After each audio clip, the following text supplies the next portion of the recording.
don't have to record. The important one is Sebastian. Okay. I'm going to say got it for your computer. Okay. Are we good? Sorry? Okay. All right. Thanks, everybody, for coming. Exciting talk today from Sebastian Swanson. So Sebastian just got his PhD from MIT and Amy Keating's lab. I was actually on Sebastian's dissertation defense committee. He gave me the wrong room number, and I persevered and found it just in time for him to start his talk. So this invitation for Sebastian to speak today is sort of my excuse for extending his defense, which I thought was too short and too easy. So now we have a lot of experts in the room to really make sure that Sebastian has earned his PhD. Okay, I'm just joking, of course. I think that Sebastian has done amazing work over the course of his dissertation. Really cool stuff with figuring out really creative ways for generating peptides custom built to target any protein surface, and he'll talk about that today. And so last thing I want to say is that I want to thank Generate for sponsoring our seminar today and buying the yummy food and drinks. They have a couple of job openings, one for machine learning and one for, I think, just biochemistry, maybe. Anyway, check them out if you're interested.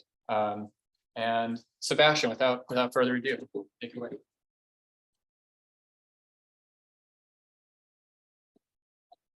All right. Thanks, Nick. You gave me the right room number. It was very nice of you. And yeah, sorry everyone on Zoom for starting late. The food was pretty delicious.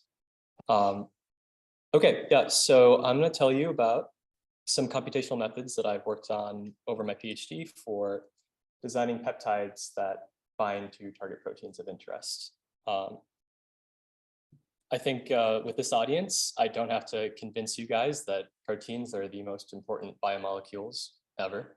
So I'll just go to the next slide and talk about protein binding molecules. So molecules that bind protein are useful for things.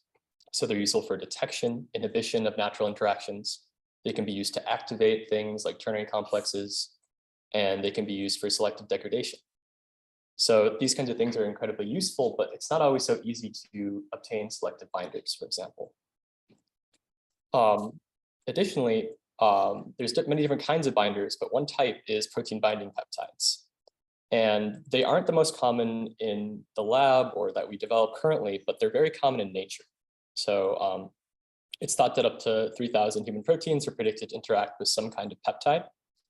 And in general, we thought that they might be kind of interesting kind of thing to study almost. Like, how do we design these? How do we understand how they bind and make new ones? So thinking about protein binding peptides relative to other kinds of binders, they have some unique properties which might make them useful.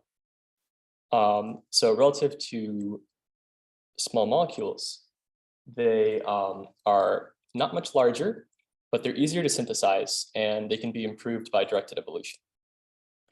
Relative to antibodies, they're significantly smaller and potentially able to target sites that would otherwise be difficult to bind.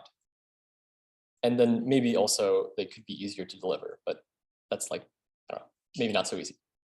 So in general, when we think about binders, like a small mini protein binder and a peptide binder, what makes them different?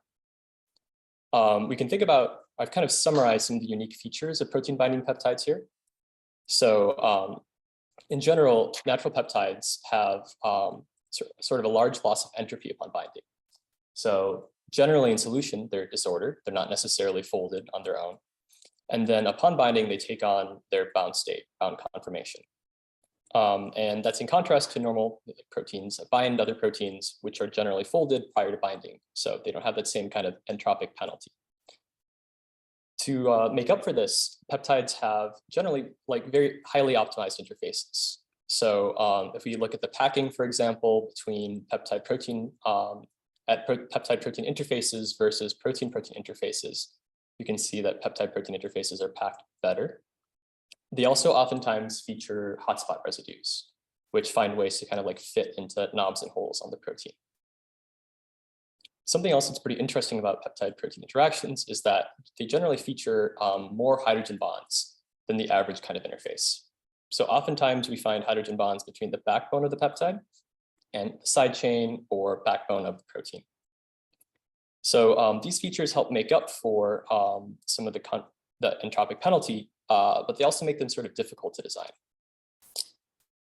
Okay, so in general, like way back when I started my PhD, the sort of state of the field for designing binders de novo was to, given some target protein structure that you were interested in targeting, like to basically like look in your library of protein scaffolds and try to identify one that could be a good fit for your binding site of interest.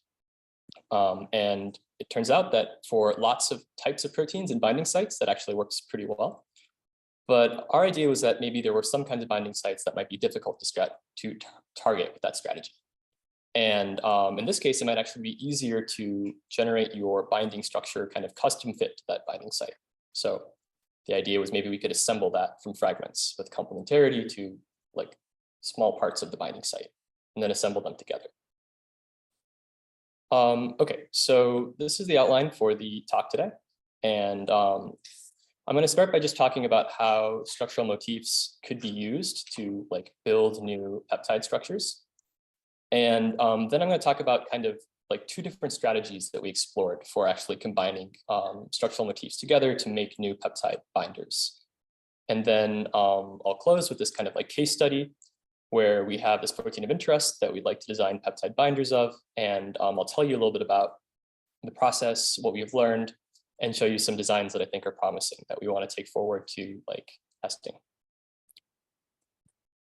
Okay, so protein structures and folds are incredibly diverse, but at the level of small fragments, we know that there's certain motifs that recur all the time. Everyone's familiar with alpha helices, beta strands. In general, there's also these kind of long-range interactions in protein structures. And you can also kind of describe these sorts of structural motifs as like tertiary motifs. And oftentimes these are sourced from single chain proteins, like what I'm showing you on the left. But in the case of binder design, our idea was that maybe you could track them single chains and release them on the surface of a target protein, and basically use the other piece of the fragment to model like a seed. So just like some starting point for the design of a peptide binder. And just to reiterate, these motifs are backbone only. So a seed is a backbone only fragment of a peptide. Okay, so just to walk through like how we actually do this in practice, if you have some kind of target protein and a binding site you're interested in, we select some residues, and for each residue, we define a fragment around it. We search those backbone atoms against the PDB. We find some match based on RMSD, and we look within that match protein and ask whether there are nearby residues that are interacting with that central residue of the match. And then we bring those back into the original context of the target protein, and we iterate this process again and again to get many different starting points for design. First question is kind of process, which is generally like working by finding motifs in single chain protein structures. Does this actually work for generating peptide structures, which, as I've already talked about, have a lot of properties that make them sort of different than the average like protein? I won't talk about this too much because this is published and I've actually already talked to the design club about this before. But we developed this test basically where we took structures of peptide protein interactions from the PDB, and we basically looked at whether we could cover those structures. So if we took small windows of the native peptide structure, could we find some seed with high structural similarity to those small windows? And it turns out that if you like allow yourself to look at short windows of the peptide, so in this case, 3 residue windows, you can cover. So you can find seeds that are very structurally similar to those windows for almost all peptides. So this was sort of a promising result. And this is kind of what like we started from and kind of inspired us to go on and work on design. So now I'm going to talk about the different strategies that we considered. And I think these names might make more sense after I talk about them, but basically the first strategy was really to try to combine the fragments first and then select the best peptide backbones after. So just taking a step back and thinking about de novo design, the way that we framed the problem was by separating it into 2 steps. And in general, this is like pretty common in the field. So we first focused on the problem of backbone design. So identifying peptide backbone structures in the context of the target protein that might be good by some metric. And to do that, we basically had to work on methods for both searching the space of peptide backbone structures and then also scoring them, finding the best ones. And you can kind of imagine if you sort of enumerated different possibilities that represent different like regions of structural space, you can develop some kind of score that represents what the binding energy might be after you design a sequence and identify the things that actually have some kind of amino acid, the backbone structures for which there's actually some amino acid sequence that will actually fold into that and bind as intended. So we call backbones that have that property designable. And really the like major challenge of this problem of this like work that I did was finding backbones that were designable such that once we go to the stage of sequence design and actually like assess the final models, we have something that seems viable. So the first strategy, like stitch then score, works by fusing overlapping seeds. So we had on the order of millions of seeds around target proteins. We were able to generate those. And we thought that the fastest way to kind of combine these and sample combinations was to look for geometric overlap between the seeds. And that was based on C alpha atoms and the like orientation of the residues. So we developed this kind of fast approach. This was in collaboration with NCAT. And it allowed us to identify overlaps and construct this graph that kind of represents both the seeds and also their combination points. And for sort of our first foray into this problem, we just kind of sampled paths at random from this graph. And we tried to sample paths that were longer and it consisted of like larger backbones. But other than that, there weren't very many criteria for the paths. So after selecting paths from the graph, we used this algorithm fuser to fuse the fragments together. And we used like other sequence design methods to actually like assign a sequence to the different backbones that we'd sampled. Just to give you a sense of like what happens when we do this, here I'm showing this example where we designed peptide binders of this protein TRAF6. And on the left, I'm showing you like 100 backbones sampled from the 4,000 total. And you can see that they're kind of all over the place. And we basically filtered by 2 different like metrics. First, we looked at potential contacts. Those are based on like the position of the backbone of the protein relative to the peptide. And you can see after filtering by that, things are kind of clustering more in like concave regions, making more contacts.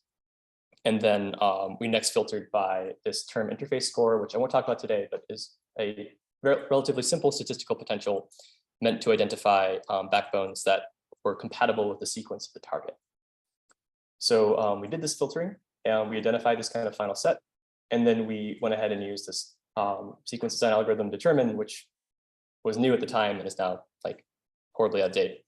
And yeah, so our next step was to actually assess these. And we wanted to do this in like a fast way. So we focused on doing it computationally. And one of the main things that I used was Rosetta, which was in this case, clearly because it was different than the kind of strategy I was using to make the backbones, so sort of orthogonal test of the design process. But in particular, we used this metric that you can calculate from like the interface analyzer. I'm sure some of you guys have used that, where you basically compare the energy of the bound versus the unbound state. And the unbound state isn't like a true, unbound state. You just kind of separate the protein and the peptide and recalculate the energy. But it does give you a sense of what the binding enthalpy is from the perspective of Rosetta, for whatever that's worth. And one of the main benefits here actually is that it's a full atom energy function. So sort of the way we're designing sequence is all sort of like not modeling the side chains. And this is actually a chance to sort of catch if there's any kinds of issues with clashes. But of course, there's limitations with it. So we use the design, honestly, kind of high variation in the Rosetta delta G of separation when normalized for interface area. But we focused on the designs with sort of the highest interface energies. And here I'm showing you some examples clustered by like backbone structure. And they're pretty interesting. Some of them ended up in the native binding site, and some of them ended up on this kind of new site that wasn't known to be bound by anything. Yeah, Ben.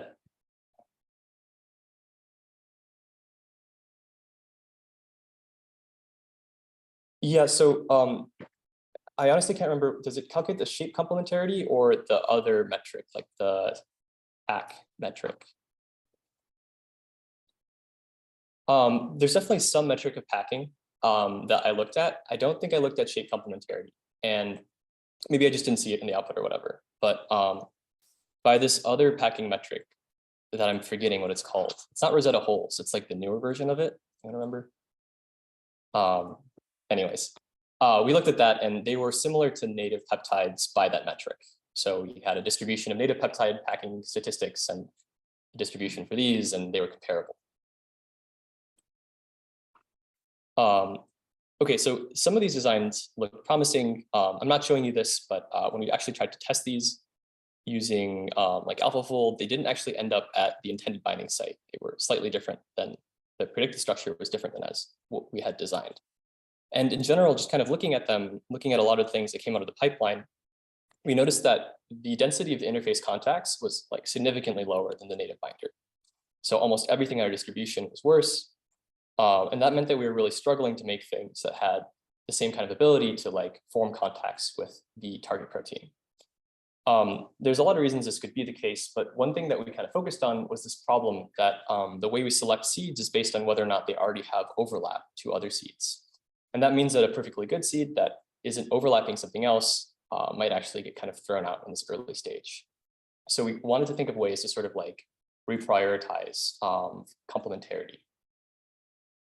Okay, so this is sort of motivating the next strategy that we considered, score then stitch. And the idea there was just to, once again, generate seeds around the binding site, but then focus on identifying hotspot seeds. And I'll tell you what I mean by that more in a second, but just looking for seeds that actually make like good interactions. And then once we've kind of narrowed down the set to that smaller number of seeds, then focusing on, if there's no overlap, just building loops. So adding a new structure to connect them with the hope that we can kind of assemble a larger peptide that kind of balances this requirement of making lots of contacts with also, you know, being able to like interact with many parts of the binding site, not just one. Okay, yeah, so to do this, really, we needed a fast and accurate approach for scoring millions of seeds. And that was something that was hard to do before with like the traditional statistical potentials that I was using. Okay, yeah, so I used something called Coordinator. It's very similar to protein MPNN, which I'm sure a lot of you are pretty familiar with. It's a graph neural network. It uses message passing. It takes in backbone coordinates, but sort of one of the main differences, at least as far as this talk is concerned, is that the output is not like a direct sequence. So it's not just auto-regressively decoding a sequence. Instead, it's giving you this POTS model. This POTS model has energy terms, like self and pair energy terms, and it allows you to basically score the compatibility of a sequence on that backbone structure. And like traditionally, we use the POTS model to do sequence design, so you can optimize it for the highest or lowest energy sequence. You can also use it to try to predict the energy of a mutation. But we're really interested in this question of whether you could also use this POTS model to do new things like scoring interfaces. Okay, so to actually like the first score that we considered, and maybe I'll just tell you sort of the motivation, was a score that was supposed to capture whether or not the interface that we were observing between a seed and a target protein was actually compatible with the sequence that we could kind of assign to it. So I'll walk through what that means by kind of telling you how we compute it. So given a peptide or seed backbone and the protein, we generate this POTS model using Coordinator. And then for every position in the peptide or seed structure, we assign an amino acid sequence. And we do that in a way that's sort of like site-wise independent. We just at each position ask like, what is the lowest energy amino acid with respect to the self energy, not the pair. So the sort of really optimal amino position that's fast. And then we have like both sequence and structure for the peptide and the protein. And sort of analogously to the like interface analyzer, we compare the bound state, which we've designed, with sort of this unbound reference state. And the idea being that we really want things that not just have a good score, but have a good score relative to the unbound state. And just sort of the way this works in practice is that you can actually use the energies that you've computed in the POTS model to compute probability of each amino acid type, given sort of like a fixed background of other amino acids. And you can, like, for each position in the peptide, you can compute the probability of that amino acid type in the bound versus the unbound state. And this is like similar to statistical potential, and we can just kind of sum those scores up over the whole like length of the protein in the peptide. Yeah.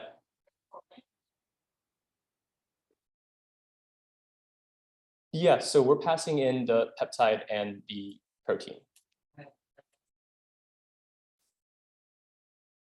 Yeah, so coordinator works with multi-chain structures. Okay, so yeah, and okay, the other thing I should say is that like as intended, this is fast, mostly just because like neural networks are fast, but it takes like 200 microseconds or whatever per seed. So you can, with enough GPUs and if you're willing to wait, you can score all the seeds. It actually doesn't take that long to score them all and get all that data.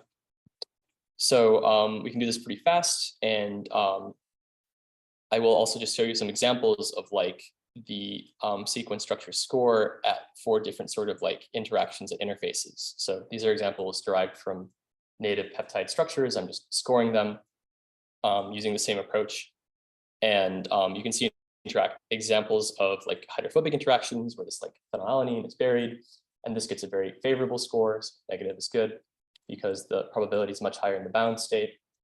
We see examples of polar interactions. So in this case, there's some nice charge interactions going on, and this gets a favorable score as well, not as favorable as phenylalanine. And then there's also cases of like residues like this asparagine, which is actually not forming any interactions, it's kind of just being buried. And that actually gets a slightly unfavorable score. So it seems like it's kind of working in the way we expect it to. And the next question was really like, if we try to do sort of a large scale benchmark, does this work as we think it will? Mm-hmm. For the score,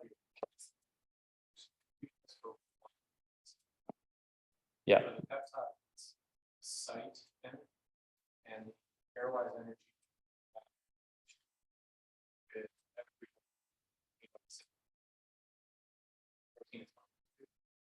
Not within. Yeah, so that's exactly right. I wasn't going to go into that level of detail actually, but we found that there's many different ways you can use the energies. So you could also include the pair energies involving interactions between the site of interest and other positions on the peptide. We found that that actually seemed to like dilute the signal. Like it was somehow like better when we like did some benchmarks to focus on the energies of the interface between the position of interest and the positions interacting with it on the protein. But yeah, that is how we do it. Yeah. No, it totally doesn't. Like it perhaps like maybe what rotamers are possible, but like it's not explicitly modeling that at all. It's actually a great question, because I think that if there was something I was going to work on next, I think actually like building side chains and making sure that like the sequence you've assigned is really like really actually fits in this context is super important, because these are all pairwise energies, and sometimes you can have sort of higher order effects where once you try to place everything in, it doesn't play nicely. So yeah, great question.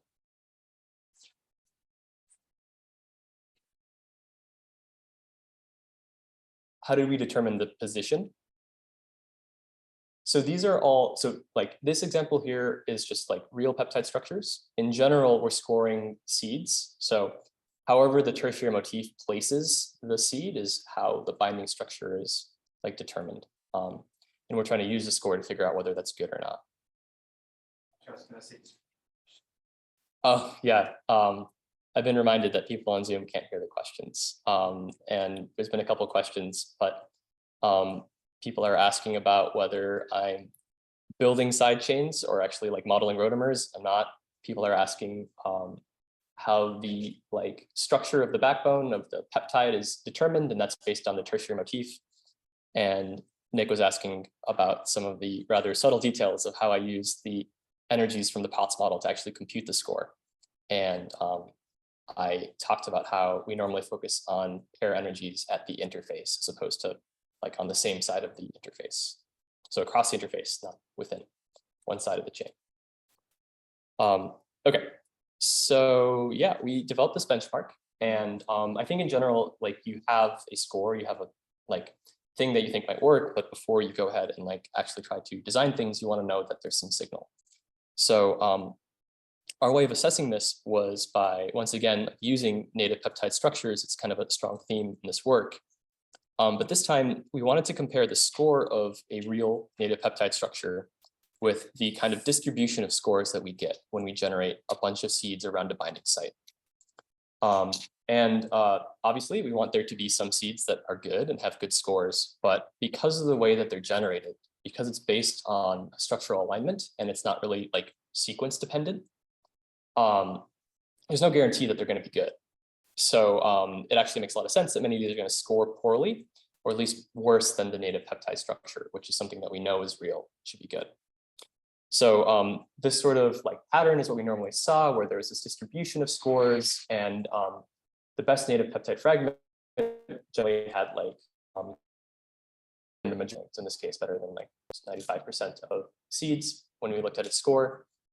And just if you sort of repeat this test across multiple different binding sites, so in this case 27 different binding sites, and you look at different native peptide fragments, all of them the same length as a seed to make them comparable, you see that they're consistently they consistently have low percentiles, so they're scoring a lot better than the majority of the seeds.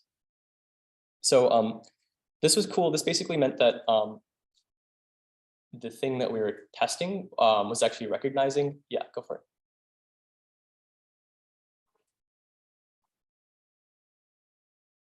The things that score well.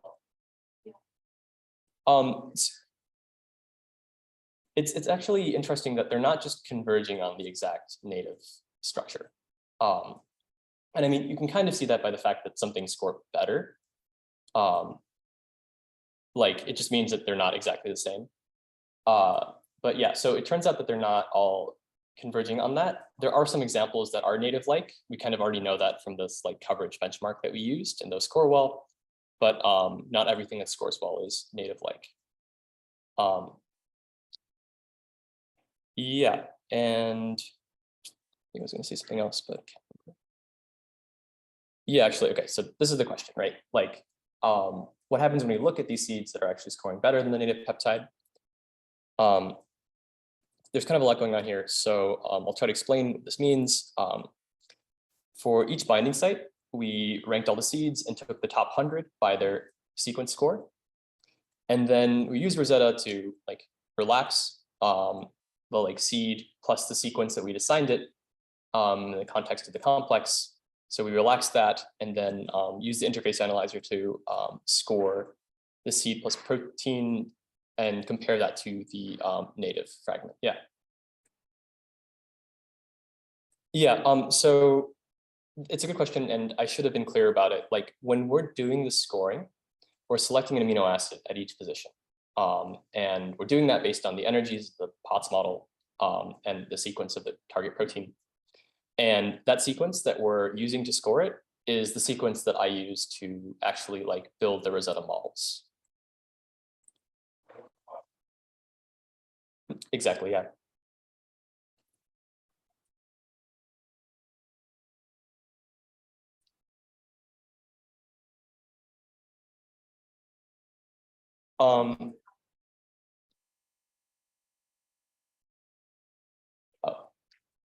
Yeah, so you're asking if these are the same length, the peptide versus the seed? Yeah, so they are smaller than peptides on average. And this is where I'm just like breezing through things, but like native peptide fragment is supposed to mean equal length to the seed fragment of the native peptide. So they're the same length, and that means that we can actually compare the scores. It's definitely true that if one was longer, that it might get a better score just because it has more residues.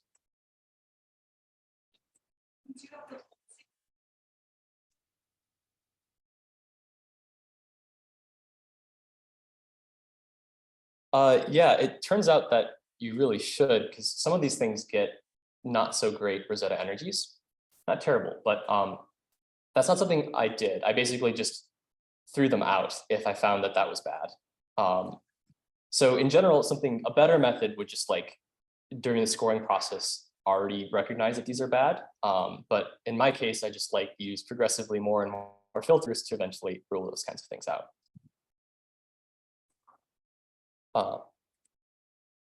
Okay, yeah, sorry, I keep not repeating questions, but a lot of questions. Sorry, guys on Zoom. All right, so there's definitely some interesting examples of seeds that score a lot better than the native peptide. This native peptide, actually, I don't really know how it's a real structure. It looks pretty terrible. But we do a lot better than that. We find a seed that actually does make some backbone hydrogen bonding interactions with the target. It also has this like phenylalanine that's bearing. You may say that it looks a little bit hydrophobic. I kind of agree that a lot of the residues are hydrophobic. I think the way they're assigned by the way that I'm like assigning the sequence is kind of greedy. And actually there's probably room to place sort of more charged, less hydrophobic residues in the surface exposed positions. So I don't actually have a huge issue. But anyway, so you can get things that score better. This is just something else that I thought was kind of interesting that came out of the analysis. This is a fragment of the native peptide and the like best scoring seed around that binding site.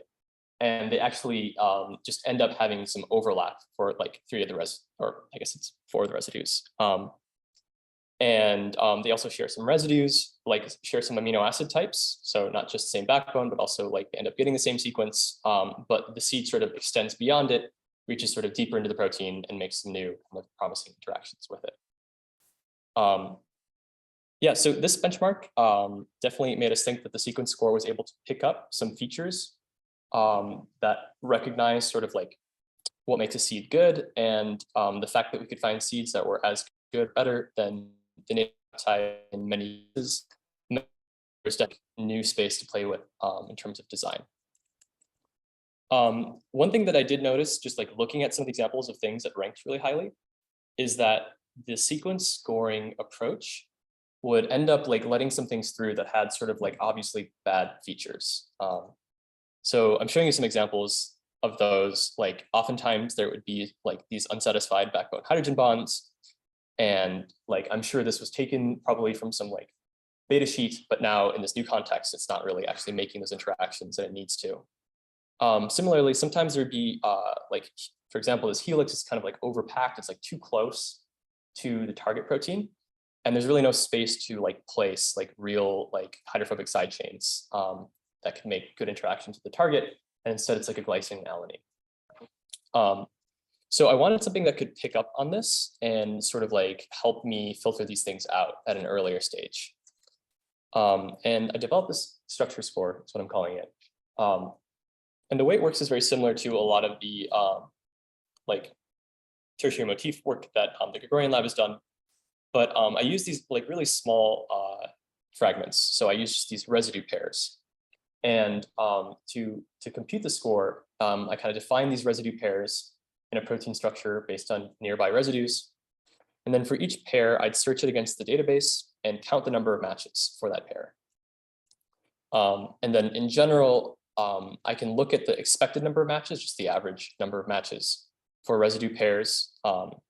In practice, I actually divide it based on the type of residue pair, because residue pairs that are like forming a backbone interaction will have many matches. It's a very common sort of form of interaction, whereas residue pairs that interact through their side chains actually will have less matches. So you have to sort of normalize depending on the type of residue pair that you're considering. But yeah, so you can calculate the expected number of matches for each residue pair type, and then just once again compute a score where you divide the number of matches you observed by the average number of matches. And that gives you a sort of residue pair score for each like pair of residues. And then to actually assign that to a single residue, you just like take all the neighboring residues that a residue is interacting with and then average those scores. There's some weighting and stuff, but it's basically just an average. And that allows you to assign a structure score to each residue in the protein. And to get the score for the whole complex, you can just sum over the residues again. Very similar. Yeah, Ben.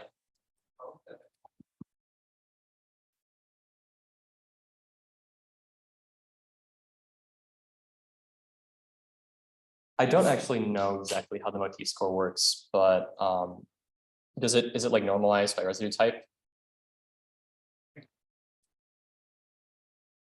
I think the normalizing was actually pretty important for combining the values. It's like you need them to be comparable if you're going to average them. So without actually knowing how it works, I'm assuming that's what my thing does. That is maybe useful. Yeah.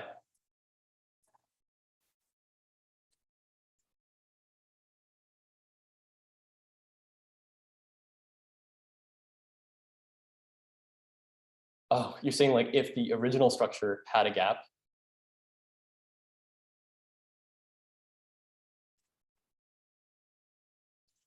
Oh.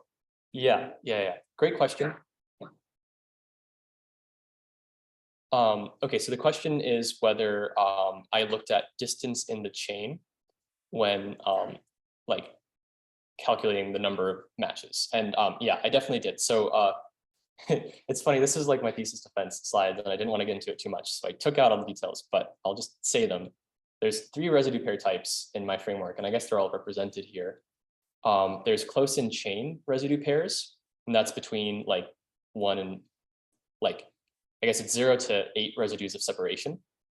Like for each like distance in the chain, you can calculate the average number of matches and then divide by that average number of matches. And yeah, there's a very strong dependence on like distance in the chain and the number of matches you get. So that's very important.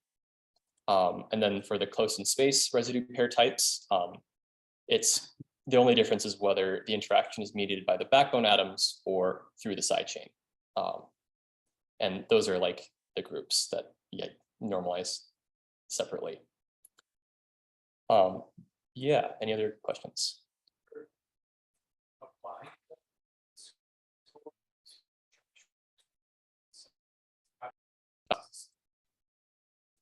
Yeah, so I'm sure there's many ways to do this. Like when I make up my own way to do things, I just did it because well, in this case, it needed to be fast. Or it was like nice for it to be fast. So what I did is I looked at the C alpha distance as well as the C beta distance. And you can use the C alpha distance to basically figure out like whether the C betas are pointed at one another or pointed apart. You can basically like just normalize it. And like, then I just looked at some statistics. I looked for actual like residues that were forming contacts in the PDB and asked like what was their C beta, C alpha distances.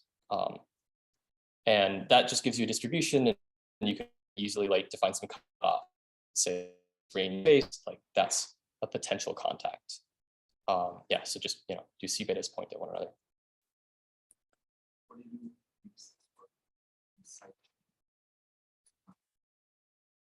Yeah, so in that case, it's like the C beta and whether it's pointed at the C alpha. So it's independent of the other C beta. It's just like, is the C beta pointed at the C alpha of the other residue, and that's a directional value. So you calculate that in both directions, but like for each pair.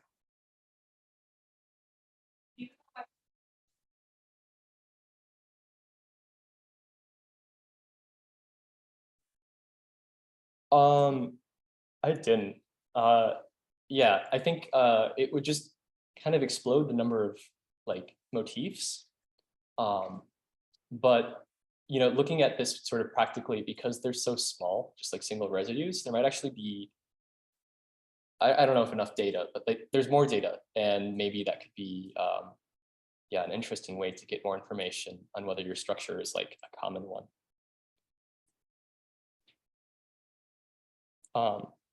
Okay, there's some questions in the chat. Are those just? I was just. Oh, you're repeating it. Thank you. Yeah, what the questions are. Appreciate it. Okay, yeah. So big picture, the score is just supposed to represent whether the structure is highly probable or relative to other structures in the PDB. Are these structural motifs more or less common? Okay, and then just to make this all like very efficient, I wanted to kind of compute both the sequence score and the structure score all in one forward pass through the model. So what I did is I just trained what I'm going to call like the structure score head.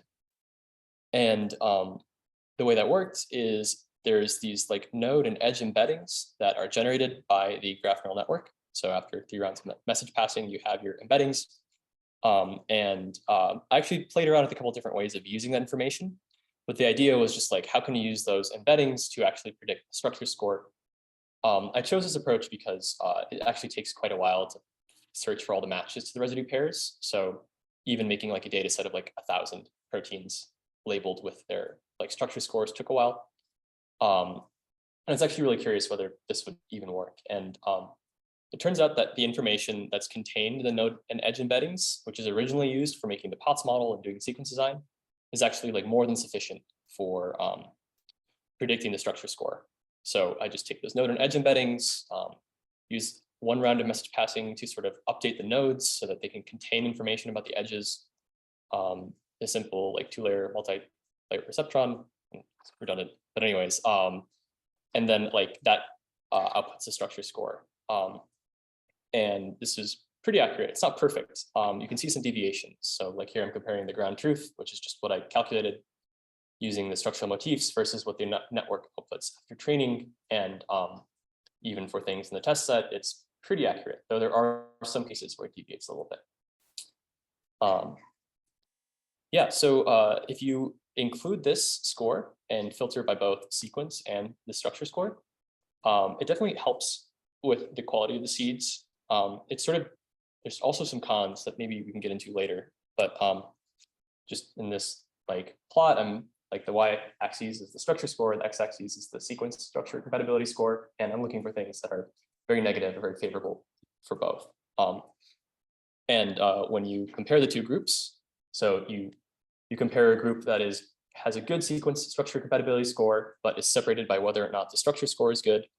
You see that things with better structure scores consistently have better Rosetta delta G separation.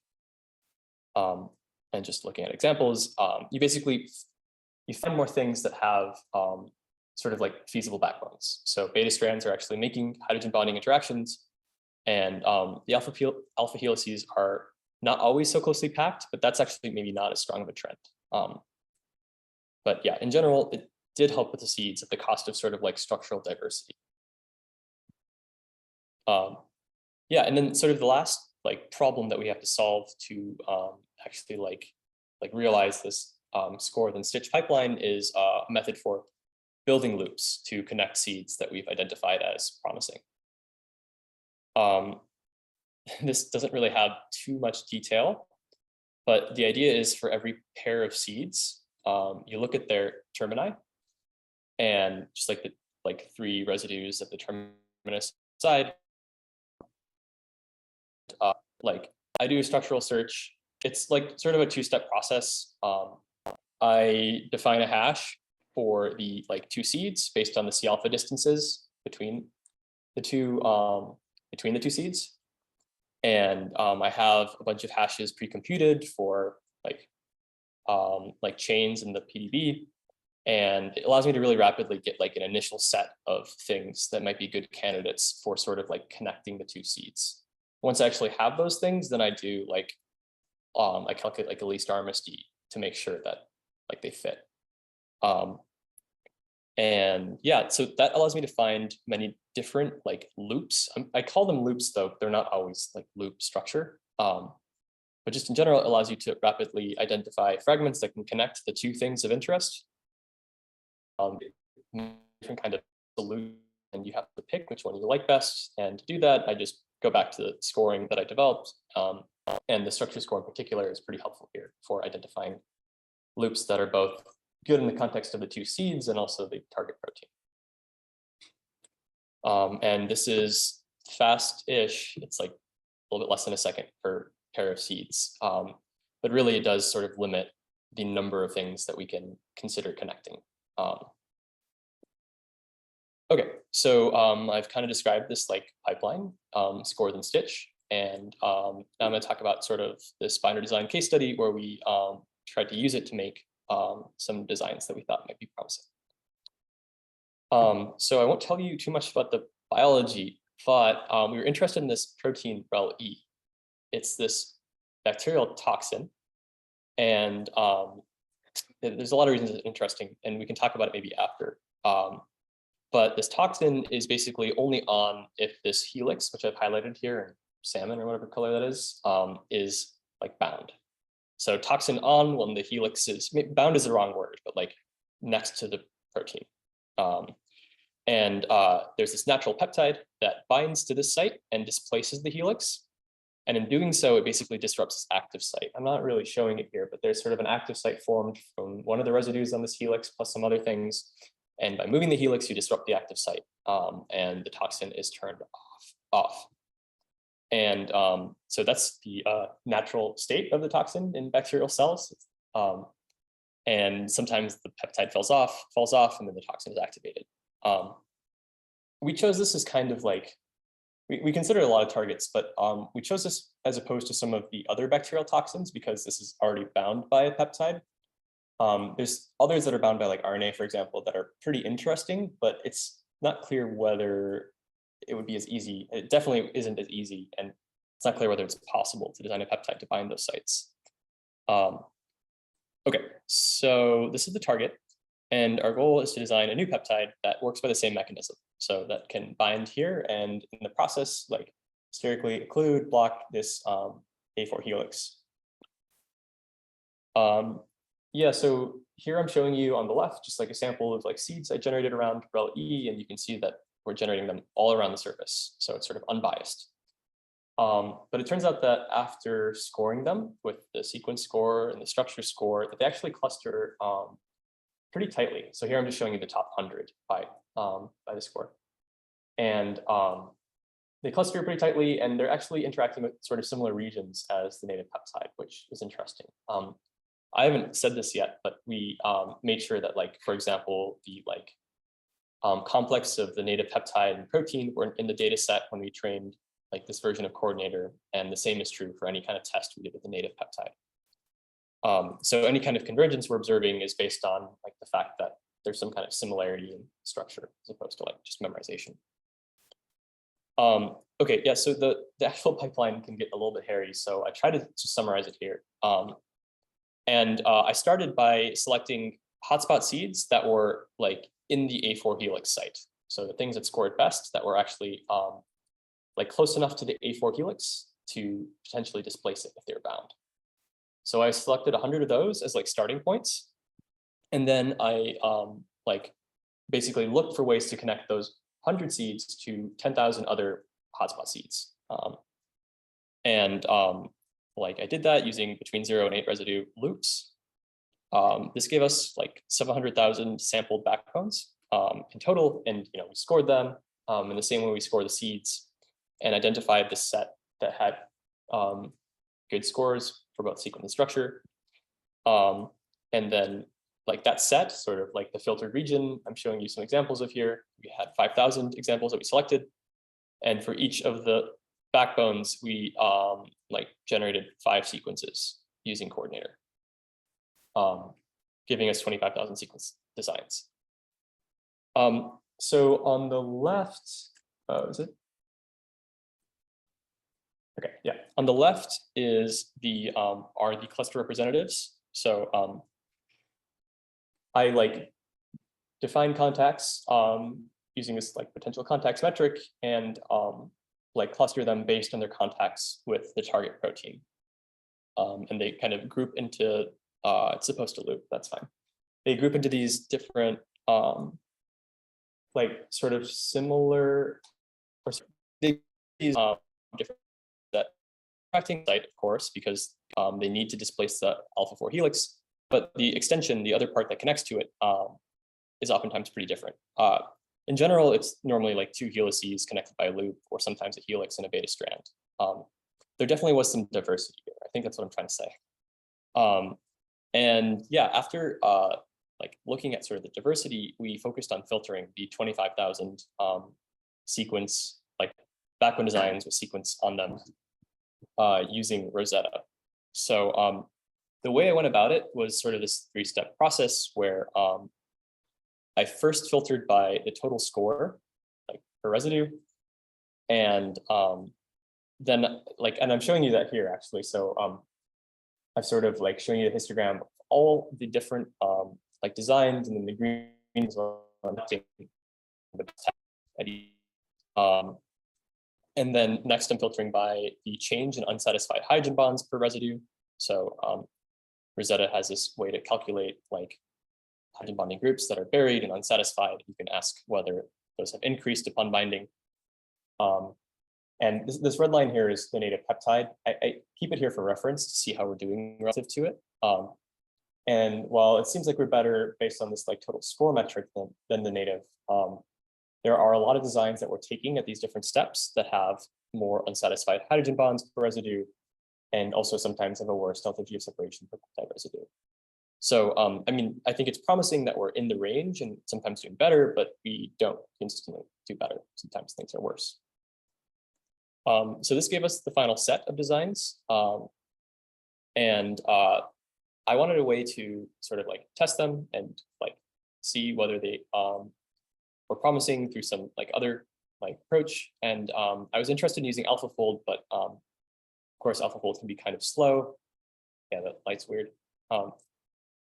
AlphaFold can be kind of slow, and also like as far as peptides are concerned, especially like de novo peptides, AlphaFold generally requires an MSA to make accurate predictions, and we think that's because it needs the MSA to sort of constrain its search of like structural space. So without an MSA, we thought it was really important to use this version of AlphaFold developed by Nate in Baker Lab, AlphaFold initial guess, which I'm sure some of you have used. But it just works by like you give it the structure of the designed peptide and protein, or mini protein, depending on what you're designing. You give it the structure that you designed, and it initializes frames based on that. And then like it basically, yeah, starting from that structure, goes through some of the recycling. And it means that the search through structural space is biased because you've initialized like what you think is the correct solution. But you can interpret then the like confidence and see whether or not you actually, whether or not AlphaFold thinks that the structure you've designed has high confidence or not. So like big picture, what we found is that most of the things still had pretty poor confidence. So the metrics kind of reverse. This is the predicted aligned error. So you want a lower predicted aligned error at the interface. The cutoff that they use in the paper for the mini protein designs is 10, and the score actually for the native peptide is like just over 5. So we didn't have very many things that were doing very well based on this metric. One reason that we considered for this is that these designs were relatively short, at least compared to the native binder. And there's this part of the binding site that we knew was important for the native binder that the designs weren't really like long enough to access. So we thought that we could just extend the designs by adding another seed. So we selected 100 diverse backbones, like after clustering, we were able to select those. And then we repeated this process. We just tried to connect those 2 seed designs with 1 more seed using loops. This gave us another set of backbones, which we could score and filter and design sequences for. And you can see these on the left. They actually converged quite a bit. So now the things that scored best by our metric look pretty similar. And we use the same kind of filtering as before to identify like the best candidates. And then we repeated this like AlphaFold initial guess test. And it's not like a huge change, but we did start getting a lot of things that had very good like scores, so very high confidence. And yeah, so just to look at some of these designs that we're getting. So this is from one of the clusters. This is like what I call the RelB-like cluster, because if you compare it to the design or to the structure of RelB, it's very similar. It has this kind of alpha helix with sort of the same geometry. There's this beta strand pairing interaction. Where they differ is at the C terminus, actually. So the natural peptide has this, it's not even an alpha helix, it's like 3 residues per turn. So I think it's a 310 helix. And the design actually has like standard alpha helix and sort of a longer connection here, more beta strand. So yeah, interesting that it converges so much. But actually, if you compare the sequence, like other than a couple key residues that it's preserving that are making some like important hydrogen bonding interactions or packing interactions, the rest of the sequence is very different. Yeah, I saw a hand earlier. Okay, yeah. Okay, yeah, the other cluster, there's 3. The other cluster that had things with high confidence was this, it's almost like, it's similar to this native peptide RelB, but the topology is reversed. So the N and C terminus have swapped. And so that means that it still has helix, beta strand helix, but in the other direction. And it seems like almost like it's hard to know whether this is just like a property of this like direction or if these designs just weren't as good, but it's not as like efficient. Like there's more residues in this loopy area that don't have like common secondary structure. But nonetheless, it had a comparable / slightly better confidence than RelB, which that was pretty promising. We also were just curious in general, like how does this structure AlphaFold initial gas assessment? So you know, I used a set of 726 diverse peptide protein structures just from the PDB, and it turns out that it really doesn't like a lot of those structures. So it seems like there's a high false negative rate, given that like we know that some of these peptides bind, maybe not with like the highest affinity, but they do bind. Yeah, so it seems like there's a high false negative rate. So it means that the way we're thinking about it is that things that have good confidence are probably promising, but things that have poor confidence might just like not be within the threshold that AlphaFold can detect for being a good binder.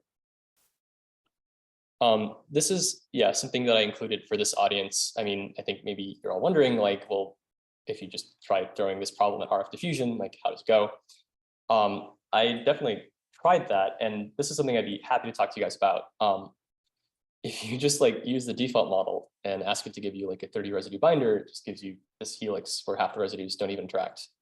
It also completely ignores the hotspot residue indication. So like this is interacting with a site that's probably very good for binding, but not actually the site that you need to bind to displace the alpha helix. I definitely played around with different versions. There's different like weights, there's different like auxiliary potentials you can use to try to guide it to making more contacts. But I thought this was kind of interesting. Like if you just try to force it to have more contacts, it kind of just breaks. Like it's not able to find a solution that satisfies that. So yeah, I think there's a lot of potential here for like a diffusion type model for doing this kind of like peptide design task, but like it's not obvious to me how we can do it yet. So we have to like maybe make some more changes to how the model works.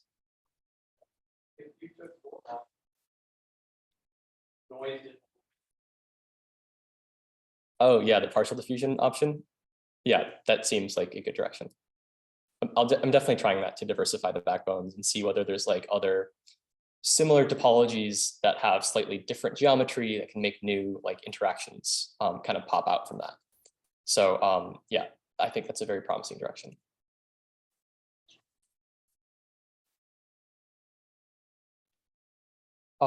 Sorry, docking software other than AlphaFold? I've only really used AlphaFold. Are you talking about like ESM fold, for example, or like older docking structures or docking? Yeah. Yeah, we should talk about this after. The question is, have I used other non-data driven docking approaches for peptides? I haven't. I guess I didn't think that they would work very well, but I should have maybe explored that more. So I'd love to know, like, maybe like some options you think would be good. Yeah, there's another question.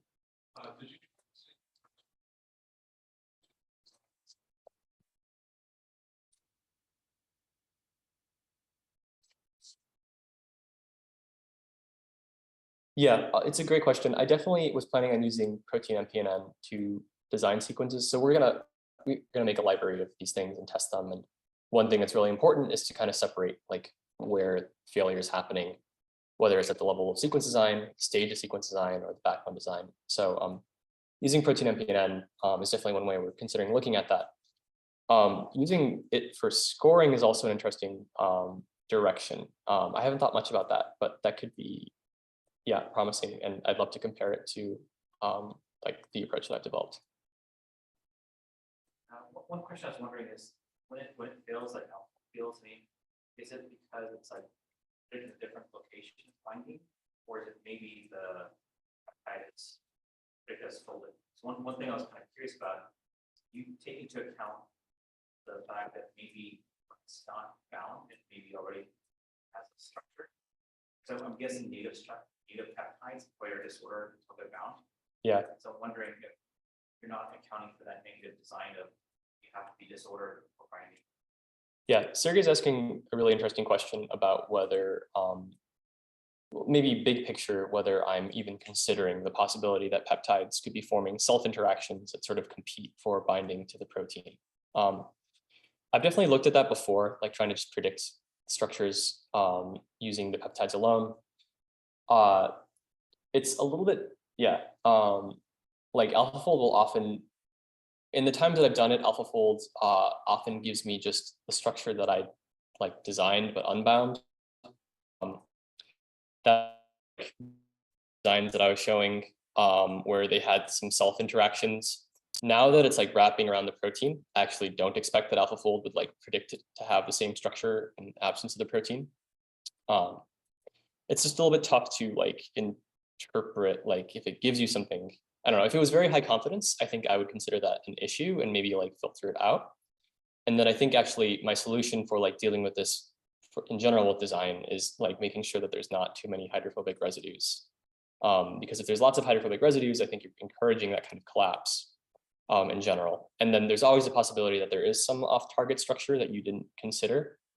And yeah, I guess I would, right. So sorry, just to like summarize, with the stage of sequence design, I try to make sure that they're not too hydrophobic to prevent non-specific collapse.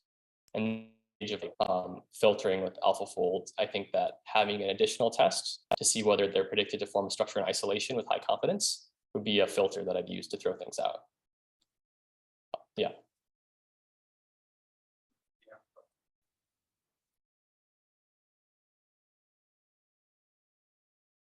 By default, it uses the monomer AlphaFold weights. Yeah.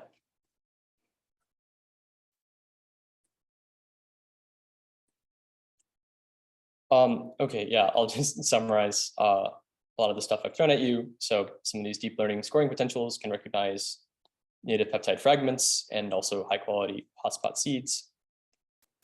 This score then stitch approach can be used to generate a large set of peptide binders. Some of them are very similar to native binding modes. Other designs are novel, yet they're still predicted to bind by AlphaFold. And then, of course, like if you actually want to know whether these peptides are real, we have to test them. So we're working on building a library and doing that. Yeah, so you'll hear about this later at some point.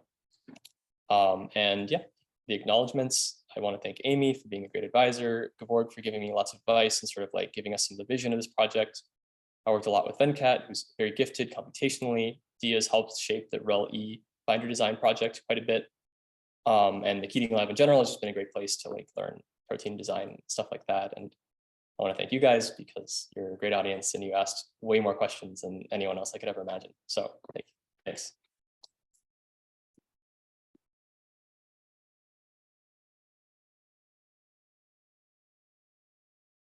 Any more questions?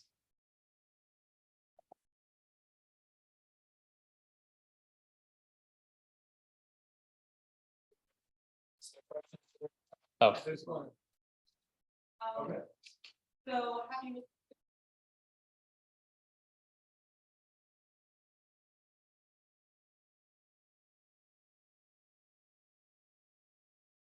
yeah, that's a interesting idea. I haven't. You definitely could, like, if you had some different like structural models for how it could bind, you could definitely use the method to score them. I just have to think more about how to generate those plausible models. It could be AlphaFold or something like that, but yeah, so you could definitely use this to score like other real structures or potential structures that you think might be real for non-designed things. So I have sort of a question about if you've done this on looking only at single chain proteins, essentially looking only intramolecularly, and then using that data, those scoring functions, etc., those fragments, and analyzing how much you could recover the native fragment or native peptide binding sites. From what I understand, you did a mixture of both, but maybe you only did the intracellular or intramolecular. I'm not totally Yeah. So I early on, when we were focused on this question of whether native peptide structures existed or could be like generated using terms, we used a single chain database, so intramolecular interactions only, just because that made it a little bit easier to do the comparison. Also, it's sort of more profound to show that like the single chain interactions were like useful for this.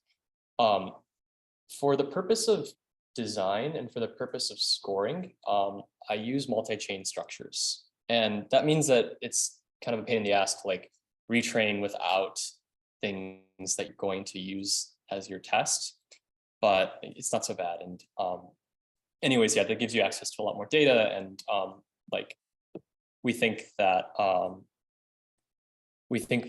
the structures that multi-chain biological units are more meaningful than single chain structures that you've like, just abstracted away from all their context. So anyways, yeah, generally for this later work, we're using multi-chain structures.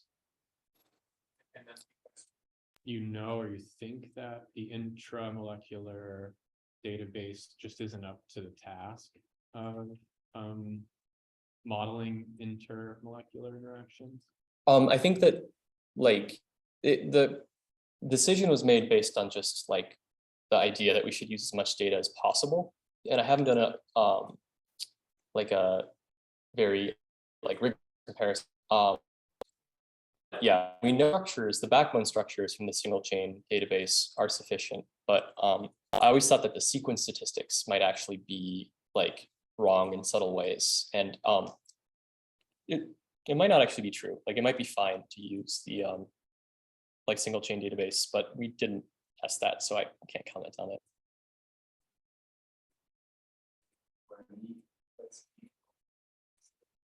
There were some peptides tested. Some of the earlier versions of the designs, the like 2C designs, I guess, sorry. We tested some of these, and this is before we had the like AlphaFold filtering in place, and like the 10 that we tested, like those didn't work, unfortunately. But yeah, I think that these like larger designs with more are pretty, and also it seems like AlphaFold filtering is really helpful for increasing your success rate. So sort of the low throughput testing was a way to sort of see whether some of those things were working, but in general, I think testing a library is the way we're going to get some hits that we can kind of like look at and try to understand like what do we like know about this problem and what are we getting wrong in the design process. I had a question about your flows.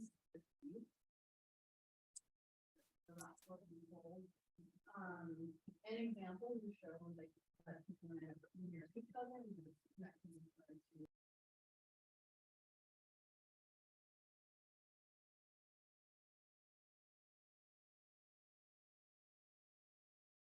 Yeah, so it's sort of allowed to like just maybe I'll back up. So the question is like, how do I connect different kinds of pairs of seeds, and do I ever use like loops or hairpins? The answer is yes. In general, all that really matters is the distance and orientation of the seeds relative to one another. So that defines like the query that you search in the database. And then if there is a match, whether it's a loop or helix or whatever, then we should identify that and we can fill it in.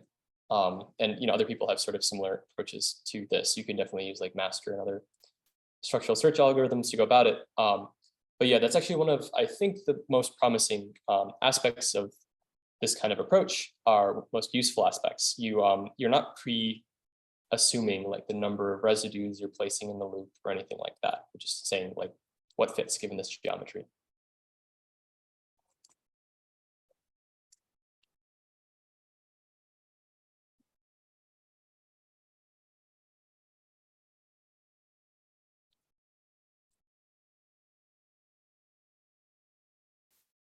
Yeah, I think I had a version of this figure at one point where they were colored by like whether it was seed or loop. And yeah, I don't have that in the talk, unfortunately, but it's variable because the loops can be between 0 and 8 residues.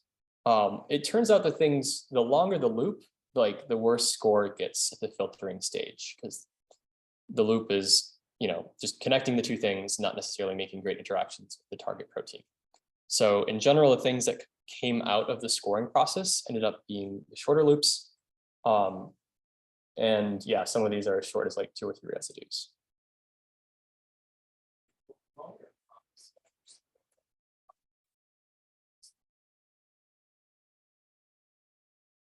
It's better, and these are all doing better than.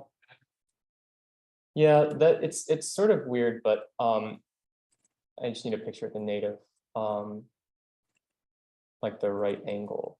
The native basically has this weird property where the structure that solves has the helix continuing here, maybe even beyond where it's making interactions. And it's like those residues are in the denominator, so they're driving down like the score per residue. Yeah, so like I think that's why this is doing worse. And then if you like look at all the designs that are coming out of the scoring, like they have the top part of the helix that is actually making more contacts, but not this part that's like hanging off. So yeah, this native peptide, just has this feature that's sort of making it worse by that. And the same is actually true over here, where there's more residues, not all of them interacting.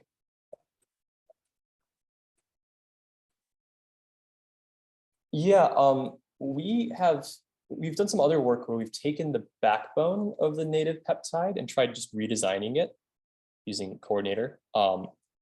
And like the results are kind of interesting because we get a relatively high native sequence recovery, like 60-ish%. But it turns out that a couple of those positions are actually sufficient. So like, I forget exactly how many mutations there are, but like, let's say there's between 4 and 6 mutations from the wild type and a couple more. But some of those mutations are enough to disrupt binding. Many of those are over here at the site that we think is really important for binding.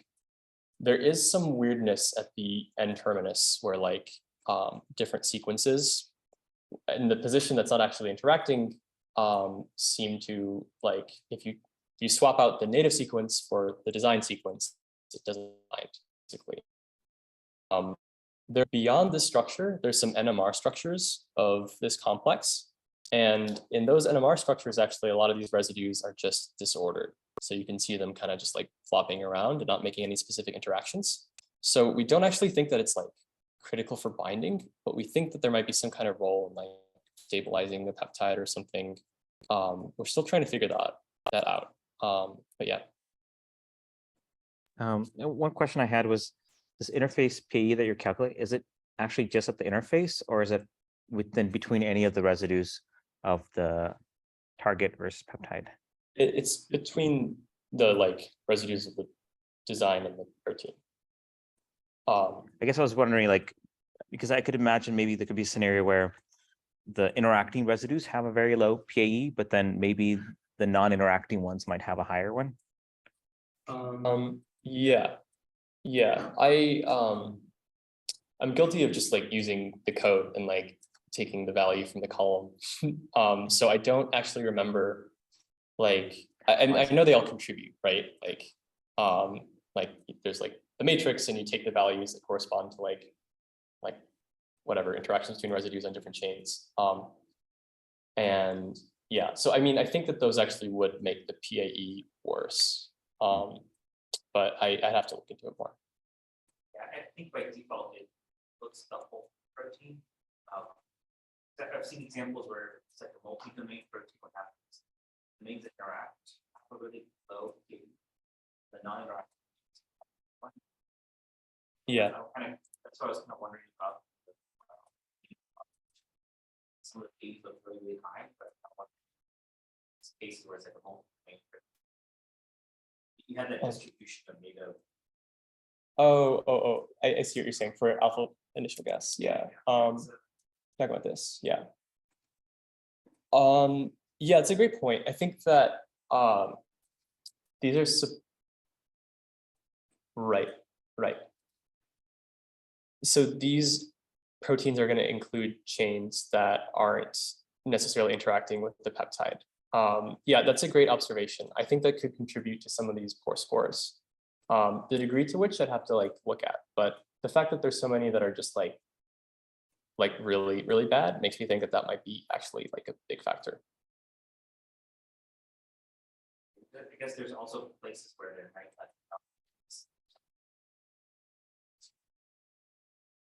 Yeah, so these, I didn't mention, or I said this really quickly, but there's no MSA at all in the initial guess version.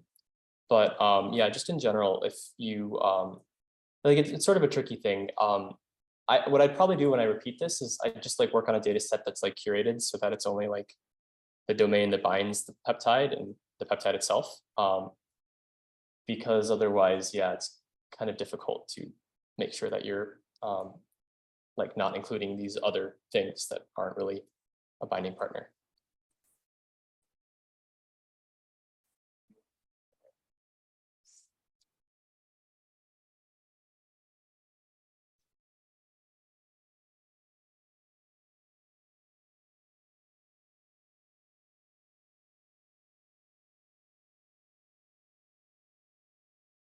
Yeah, it's another really good question. I don't have the distribution here, but there definitely were just like naturally examples of things that had poor scores. Yeah, okay. I mean, you can see that this is just like a protein in the test set, and there definitely are, positive is bad residues, not even just the determinists, but like within like the chain that end up getting like unfavorable scores. So there's definitely negative examples. I definitely played around with the idea of like augmenting the data set with like bad cases that I had like either handpicked or identified by like Rosetta or something. But that didn't seem to be necessary. But yeah, there's always this question of whether you're like, there's like a big space of structures, right? And if the model doesn't see certain kinds of bad structures, then it just doesn't know whether it's good or bad. And one approach to like making sure your model is like, well, like the distribution covers all of the space is just giving it all possible bad structures and telling it everything's bad. I definitely would have thought more about that if I hadn't taken, I have to think of the logic here a little bit, but like basically by working on the embeddings, there's kind of already this like reduced space. So I wasn't as worried about, like I kind of assumed that everything that was like outside of the normal structure space would just like be somewhere else in the embedding space. So instead of, I don't know, I thought that maybe it would require less data for that reason. We can talk about that more later, but yeah, it didn't seem to matter that much.